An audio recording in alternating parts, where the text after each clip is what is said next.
সকালবেলা গাড়ি নিয়ে আমি চাবি নিয়ে আসলাম।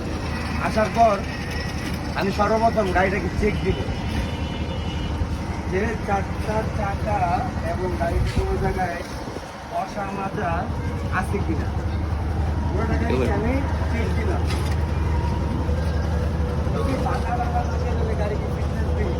তারপর কি করলাম, গাড়িতে আমি উঠলাম, ওঠার পর এই বনেটের যে এই লকটা আছে, এই লকটার পর কিন্তু লকটা টান দিলাম।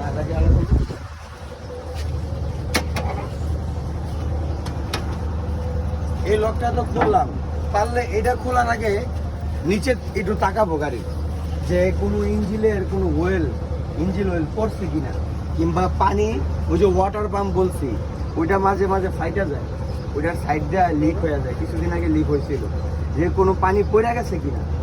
পানি পড়তে পারে না, সারাদিন আমি চালাই আসছি, একটা ঝামেলা হইতেই পারে। যদি নিচে তাকাই তাহলে কি দেখবো ভিজা ভিজা, ইঞ্জিনের নিচে কি আছে ভিজা ভিজা থাকলে কি বলবো যে আমার ইঞ্জিন অয়েলটা কোনো দিকটা লিক করছে। লিক হইলে কি লিক হয় জানেন, সিল আছে, ইঞ্জিন অয়েলের সিল আছে। এই সিলটা কাটা যায়, এই সিলটা সাইডটা কি লিক হয়। এটাকে লিকুইড আটা দিয়া সাইডটা কিন্তু টেবিট কাভারের সাইডটা কিন্তু লাগানো, যাতে অয়েলটা যাতে না বের হয়। এদিকটা কিছুদিন আগে বের হইতো, তারপর সিল টিল লাগাইছিলাম এই জায়গাটা। আগে এদিকটা অয়েল বের হইতো, লিক হইতো, আস্তে আস্তে কি অয়েলটা কমে যেত।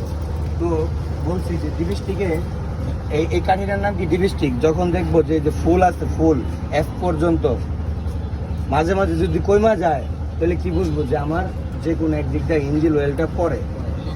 যদি আমি এই চেকটা না দিই, সামান্য আলিশানের কারণে এই ইঞ্জিনটা যদি নষ্ট হয়ে যায়, আমার 40-50 হাজার টাকা কিন্তু জরিমানা। তো অল্প একটু কারণে এত টাকা জরিমানা তো আমার লাগানোর কোনো দরকার নেই। তারপরে গাড়ির নিচে তাকাইলাম যে কোনো বন্য প্রাণী শুয়ে আছে কিনা দেখলাম, একটু নিচেতে তাকাইলাম গাড়ির যে কোনো বন্য প্রাণী, কুকুর, বিড়াল গাড়ির নিচে শুয়ে আছে কিনা। তারপরে ইঞ্জিন থেকে কোনো ওয়েল পড়ছে কিনা, তাহলে তো মাটিতে ভিজা ভিজা থাকবো। যদি কোনো পানি কোনো জায়গাতে লিক করে তাহলে তো পানি টপ টপ টপ টপ করে পড়বো, একটা পর একটা পুরা পড়বে। এটা চেক দিলাম।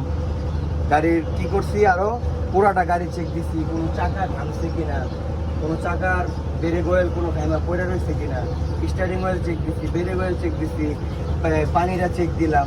তারপর কি করলাম, ব্যাটারির মুখা চেক দিলাম। একদিন পর পর না পারি 2 দিন পর পর চেক দিলাম। ব্যাটারির পানির নাম কি, ডিস্টিল ওয়াটার। আচ্ছা, চেক দিলাম। তারপরে গাড়ির গ্যাস আছে কিনা, তেল আছে কিনা আমি চেক দিলাম।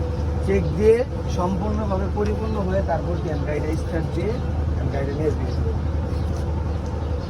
সকালবেলা বের হয়ে গাড়িতে বৈশা, তারপরে গাড়ি চালানোর দোয়া আমরা পারলে এটা পড়লাম। তারপরে আল্লাহ বিসমিল্লাহ বলে ইনশাল্লাহ গাড়িটা নিয়ে বের হয়ে গেলাম খুব ভালোভাবে। তো আমার কোনো কি ঝামেলা নাই।